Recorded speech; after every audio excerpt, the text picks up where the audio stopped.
Hello hi नमस्ते सबैजनालाई। So आज चाहिँ म मल्ली जाँदैछु, म र राहुल चाहिँ। अनि यहाँनिर चाहिँ हेर्नु सक्नुहुन्छ स्विमिङ पुल पनि छ हाम्रो गाउँमा। जसलाई स्विमिङ गर्नु मन लाग्छ त्यो चाहिँ आएर यहाँनिर हाम्रो गाउँमा आएर स्विमिङको मजा लिनु सक्नुहुन्छ है। बाटो चाहिँ यस्तै हो हाम्रो घरको।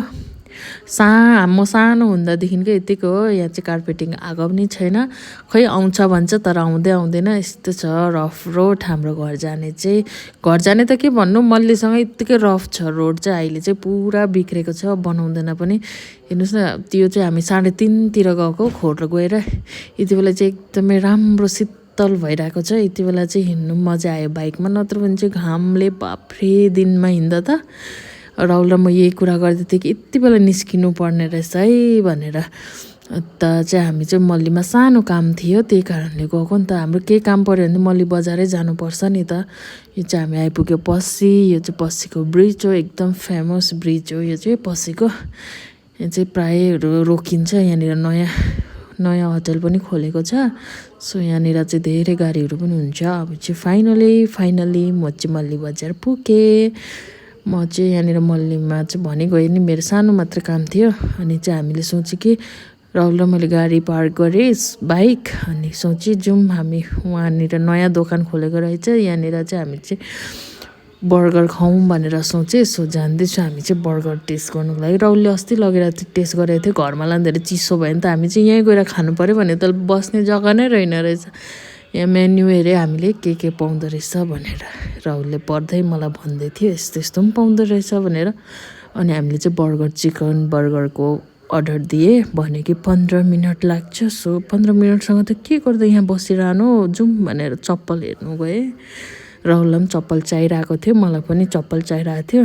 मलाई चाहिँ फ्ल्याट यस्तो प्यान्टहरूसँग लगाउनु लागि फ्ल्याट सजिलो हुन्छ नि त। अनि म चाहिँ फ्ल्याट हेर्छु भनेर गएको थिएँ। राहुलले चाहिँ चप्पल ट्राई गर्यो। म चाहिँ मुस्किलले एउटा फ्ल्याट अलिकति ट्राई गर्नु मन लागेर चाहिँ ट्राई गरिहेरेको त मन परेन। खुट्टामा लगाउँदा त कस्तो नसक्यो भनेर जाउँ राहुल पाउँदैन यहाँ, 15 मिनट पनि भयो होला भनेर गएको त। राहुललाई पठाएँ, यहाँ त बसेर खाने थिएन। अनि चाहिँ हामी राहुलले लिएर पनि आयो। हामीले कहाँ गएर खायो भन्नु त, एकदम फाउन्टेनमा गइकन बसेर चाहिँ खाइदिएको हामी चाहिँ। राहुल र म चाहिँ, अरू चाहिँ हिँडिरहेको थियो, हामी दुईजना चाहिँ बङ खाइदिएको। मान्छे पनि छक्कै पऱ्यो होला नि खाएको देखेर हामीलाई।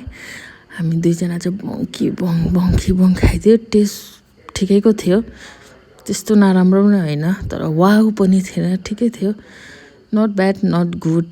हामी चाहिँ यो खाइसकेर चाहिँ निस्क्यौँ अब चाहिँ होइन। अनि मेरो त्यो काम चाहिँ भइसक्यो, सानो काम थियो त्यो चाहिँ गरिसकेर हामी दुईजना चाहिँ निस्क्यौँ। अनि मेरो पालो चाहिँ हामीले चाहिँ खायो भनेर चाहिँ आप्पाको लागि चाहिँ क्रिम रोल बोकेर आएँ। आउँदा बाटोमा त हेर्नुहोस् न, पिकअप कस्तो राम्रो, मलाई पुरा हेर्नु मन पऱ्यो। बाइक रोकेर गएर हेरेको त हेर्नुहोस् न, वाउ कस्तो राम्रो। अन्त चाहिँ हामी फर्केर कुखुरालाई चारो पानी गरेर सिधै आएको नि त। आउँदाखेरि चाहिँ यत्रो रात परिसकेको थियो। अब चाहिँ बाई बाई।